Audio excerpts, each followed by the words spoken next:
ವಚನಕಾರ ಮಡಿವಾಳ ಮಾಚಿದೇವರ ಒಂದು ವಚನ.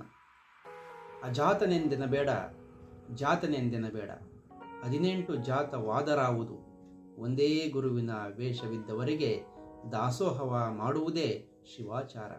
ಅದಲ್ಲದೆ ಗುರುಕೊಟ್ಟ ಮುರುಹುಮುದ್ರೆ ಲಾಂಛನವ ಹೊತ್ತು ಮರಳಿ ವೇಷವಳಿದು ಬಂದವರಿಗೆ ದಾಸೋಹವ ಮಾಡುವುದು ಶಿವಾಚಾರಕ್ಕೆ ಹೇಸಿಗೆ ಕಾಣ ಕಲಿದೇವರ ದೇವ. ಶಿವಶರಣರ ಬಟ್ಟೆಗಳನ್ನು ಮಡಿ ಮಾಡುವಂತಹ ಕಾಯಕವನ್ನು ಮಾಡ್ತಾ ಇದ್ದಂಥವರು ಮಡಿವಾಳ ಮಾಚಿದೇವರು.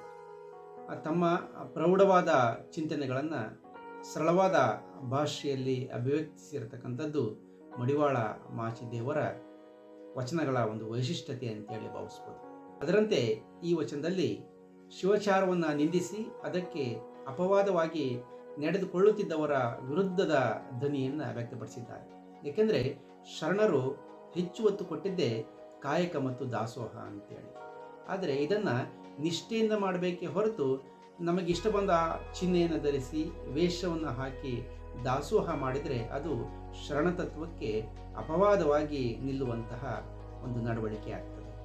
ಅದಕ್ಕೆ ದಾಸೋಹ ಮಾಡುವಾಗ ಅಜಾತ ಅಂದರೆ ಹುಟ್ಟೇ ಇಲ್ಲದ, ಅಂದರೆ ದೇವರಿಗೆ ಸಮ ಅಂತೇಳಿ ಭಾವಿಸಬೇಡ. ಜಾತ ಅಂದರೆ ಒಳ್ಳೆಯ ಕುಲದಲ್ಲಿ ಹುಟ್ಟಿದವನು ಎಂಬ ಭಾವನೆಯೂ ಕೂಡ ಬೇಡ. ಏನೆಲ್ಲ ಹುಟ್ಟಿನಿಂದಾದಂತಹ ಕುಲಗಳಿವೆಯಲ್ಲ, ಅವೆಲ್ಲ ಯಾವುದಾದ್ರೂ ಏನು, ಎಲ್ಲ ಮಾನವರು ಒಂದೇ. ಶ್ರೇಷ್ಠ ಗುರುವಿನ ಮಾರ್ಗದಿಂದ ನಿಷ್ಠೆಯೂ ಸೇರಿಕೊಂಡು ಮಾಡ್ತಕ್ಕಂಥದ್ದೇ ನಿಜವಾದ ದಾಸೋಹ. ಅದೇ ಶಿವಾಚಾರವೂ ಕೂಡ ಹೌದು ಅಂತೇಳಿ ಮಡಿವಾಳ ಮಾಚಿದೇವರು ಹೇಳ್ತಾರೆ. ಇದನ್ನು ಬಿಟ್ಟು ಗುರು ನೀಡಿದ ಒಂದು ಲಾಂಛನವನ್ನು, ಒಂದು ಮುದ್ರೆಯನ್ನು ಹೊತ್ಕೊಂಡು ನಿಜ ವೇಷವನ್ನು ಕೂಡ ಅಳಿದು, ಅಂದರೆ ನಮಗಿಷ್ಟ ಬಂದ ವೇಷವನ್ನು ಧರಿಸ್ಕೊಂಡು ಬಂದವರಿಗೆಲ್ಲ ದಾಸೋಹ ಮಾಡ್ತೇವೆ ಅಂಥೇಳಿ ಒಡನೆ ನುಡಿದರೆ ನಿಜವಾದ ಶಿವಾಚಾರ ಮತ್ತು ನಿಜವಾದ ದಾಸೋಹಕ್ಕೆ ಮಾಡ್ತಕ್ಕಂತಹ ದ್ರೋಹ ಅಲ್ವೇ ಅದು ಅಂತಾರೆ.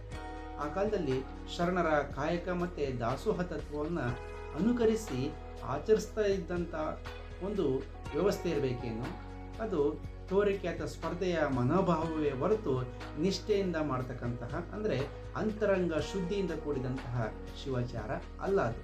ಅದಕ್ಕಾಗಿ ಮಾಚಿದೇವರು ಹುಟ್ಟು ಸಾವು ಎಲ್ಲವುಗಳ ಆಚೆ ನಿಂತು ಬಯಲುಗೊಂಡಂತಹ ಶರಣನ ವ್ಯಕ್ತಿತ್ವಕ್ಕೂ ತೋರ್ಪಡಿಕೆಯ ಶರಣನಲ್ಲಿರತಕ್ಕಂತಹ ಹುಂಬತನಕ್ಕಿರತಕ್ಕಂತಹ ಸಾಮ್ಯತೆಯನ್ನು ಈ ಒಂದು ವಚನದಲ್ಲಿ ಇಲ್ಲಿ ಹೇಳುತ್ತಾ ಶರಣರ ದಾಸೋಹ ಮತ್ತು ಕಾಯಕ ತತ್ವದ ಶ್ರೇಷ್ಠತೆಯನ್ನು ತಮ್ಮ ವಚನದಲ್ಲಿ ಹೇಳ್ಕೊಡ್ತಾರೆ.